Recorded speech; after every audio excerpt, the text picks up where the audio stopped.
6:45, your top news in this Smart Start this sunrise on this Wednesday. A man is going to prison for killing his stepfather 2 years ago in Parma. Prosecutors say Lance Mitchell had not given investigators any details until just yesterday. Now, in a packed courtroom, Mitchell said he got upset with his stepfather, William Mason, over not being able to see his dying mother in the hospital and the sale of some vintage toys. He says he eventually snapped Mason's neck, killing him. Mason was reported missing in May of 2021. His remains were found later in a fire pit just about a month after that. Mitchell will be sentenced to 15 years for manslaughter. Nationally now in Kansas City, the 84-year-old man accused of shooting a black teen after he had accidentally went to the wrong home to pick up his siblings. Surrendered to police and posted bond last night. Andrew Lester now faces 2 felony charges for shooting Ralph Jarl twice last week, leaving the boy fighting for his life. According to the criminal complaint, Lester told police he had went to bed when he heard the doorbell. He picked up his gun and said he saw a black male approximately 6 feet tall at the door. He told detectives he was, quote, scared to death due to the male's size and Lester's old age. The complaint says Lester repeatedly expressed concern over the victim. Well, the city of Rochester and some towns in Monroe County agreed to start selling marijuana in the future. Leaders in the town of Greece among those opting out. Still, Supervisor Bill Reilich says they're busy regulating smoke shop owners and other violators who don't seem to get the message. After the town opted out, Reilich says about 15 shops opened to sell paraphernalia. Then, as police investigated, it wasn't just bongs and trinkets they found. He said when it's determined these shops may be selling marijuana, they get shut down right on the spot. The goods are confiscated. They have seized about 100 pounds of loose-leaf marijuana, 600 pounds of other cannabis products, and $60,000 in cash so far. Happening today, the sentencing for one of the teens involved in the death of Stephen Amenhauser. In March 2021, Amenhauser was set on fire and died from his injuries. Adriel Riley Jr. will be sentenced today for murder. This sentencing has been bumped back a couple of times. Xavion Perry, the other teen charged in Amenhauser's death, pleaded guilty to manslaughter and was sentenced this year to 25 years in prison. Rochester Mayor Malik Evans giving his State of the City address tonight. We're told he'll address the community on his priorities for the year ahead. He also plans to announce the progress being made in creating a, quote, safe, equitable, and prosperous future for the city. Also today, a walkthrough of Strong Memorial Hospital and its expansion site. Demolition underway will help build a bigger emergency department building for the hospital. We're told they're teaming up with Turner Pike Construction, with most of the waste generated through all this getting recycled. RG&E looking to hire more than 100 employees. They'll be at the R-Connect Community Resource and Employment Job Fair happening this morning from 10 to 1 p.m. They're looking to hire line workers, customer service reps, and field service techs, among other roles. We'll, of course, keep you updated on these developing headlines right here on News 8 or over on our website, rochesterfirst.com. Just about 10 minutes to go until the top of the hour. Let's bring in our meteorologist, James Gilbert, for a check of that forecast. In the 30s, you going out for a walk, James? Yeah, I think so. Just maybe the heavier jacket on a morning like this. My winter jacket's in the basement. I put it down there. I can't believe it. Well, you away. never wore yours, Brennan. That's true. I went just medium. You just skipped over It's just winter. the 3 minutes from the car to the door. That's it.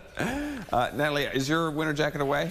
It is stowed in one side of the closet. Okay. So I think so at this point. Right, yeah. It gets into the cobweb side of the closet, Yes, right? Yeah, right. in the back there. Yeah, so I think you'll be able to get away with it this morning, middle jacket, because we expect temperatures to warm up. We've got afternoon high temperatures getting to around 50, but some big warmth in the 8-day forecast. We'll take a look at the end of the show. Brennan, Natalie? All right, thank you, James. Sunrise traffic updates on the crash just told you about on the east side. East Rochester, 490 westbound between exit 24 and 23. That's for Linden Avenue. The left lane is blocked. And then the other crash in Scottsville at Route 383 and Scottsville West Henrietta Road. Updates on sunrise traffic when we see you again for that at 7:25. Some damage in Brighton as a car crashed into a building on Monroe Avenue near Sylvan Road yesterday afternoon. Police say the crash appears to be caused by driver confusion. And what happened here, the driver hit the gas instead of the brake. No tickets were issued for that. And an update for you on the deadly crash on I-90 Monday night. State police say a driver in a Toyota struck the back of a tractor trailer, leaving it disabled in the right-hand lane. After pulling off to the side of the road, the driver of that tractor trailer, 75-year-old Robert Tincani of East Palestine, Ohio, got out to exchange information with the driver of the Toyota. That's when police say another tractor trailer struck that disabled Toyota, overturned, and landed on Tincani as he was walking back to his vehicle. He died at the scene, and no charges have been announced in this case. New ways to track speed and road construction zones will make it easier to track down on those who are breaking the law. In honor of National Work Zone Awareness Week, Governor Hochul announced the launch of the Automated Work Zone Speed Monitoring Pilot Program. Your speed will automatically be detected in these areas. Violators will be fined. Your tag images from your plate and speed data will be collected and sent off to the DOT within a week. As part of construction season ramps up, state troopers are reminding drivers, please pay attention when you see the signs for the work and give those crews plenty of space. Keeping on that topic of roads, you may have noticed some highway signs in our region that are peeling. We reached out to the state DOT about this. A spokesperson says they're aware of these instances and are working to determine a cause and come up with a solution. Time now for a News 8 investigation on the topic of housing. City leaders say an out-of-state company that owns hundreds of homes in Rochester has been unresponsive. The company is called SFR3. It's based on the West Coast in California. According to the company's website, it's a tech-enabled real estate group which acquires and renovates single-family homes in disrepair for rent. City records show SFR3 purchased more than 200 homes in the last 2 years in Rochester. Now, after a property owned by an LLC called SFR3-360 caught fire twice in a month, and city officials declaring it an arson. Rochester's housing attorney says he can't reach anyone with the company. We have the long-term concern of companies coming in, engaging in de-investment and leaving the city with the husk of a property. But we have the short-term problem of these, when there's an immediate issue, when there's an emergency, that we have nobody to contact, that the occupants have nobody to contact, the neighbors don't have anybody to contact whenever something goes wrong with these properties. There's no accountability. And we have tried to reach out to the group several times, but have yet to receive a response. Whether the city will take SFR3 to court is unclear. Well, locally now, a local community action agency that promotes and provides opportunities for low-income individuals and families to become self-sufficient is looking for people to join the Employment Retention Program. Yes, it is. Jatira Marsh joins us here in the studio with the story to share a breakdown of how this program works and how you can take part. Jatira.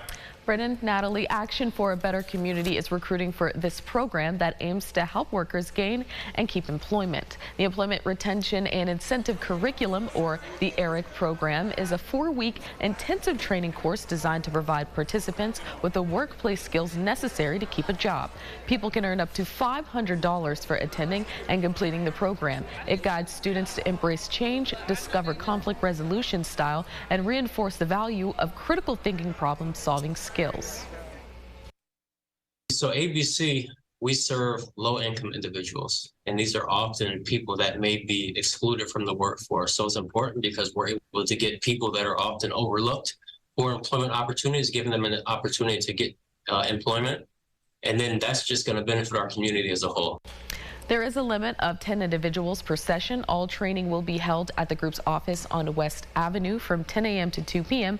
Monday through Thursday. Participants must be over 18 and reside in Monroe County. To register, you can find the phone number and email over at our website at rochesterfirst.com. Brennan, Natalie, back to you. All right, Jatira, thanks. How about some good news here? DeMar Hamlin has been cleared to play football again, and he's planning on making one of the most incredible comebacks in the history of all sports. Hamlin, of course, collapsed on the field last January in a scary incident facing the Bengals, suffering cardiac arrest after a blow to the chest.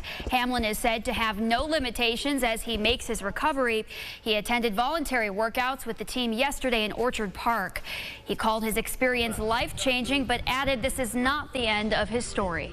And we're going to be able to play basketball outside, I think, the next couple of days. Finally seeing that warm-up yet again. Now, Friday's going to be interesting. 79. I'm going to poke our chief meteorologist, Eric Stein, will see if he can bump that up to 80 for me. Think you can do it? I'm hoping so. I have faith. Jim's going to tell him. CBS Mornings coming your way next. Follow News 8 wherever you are on RochesterFirst.com, Facebook, Twitter, and on our app for news and weather.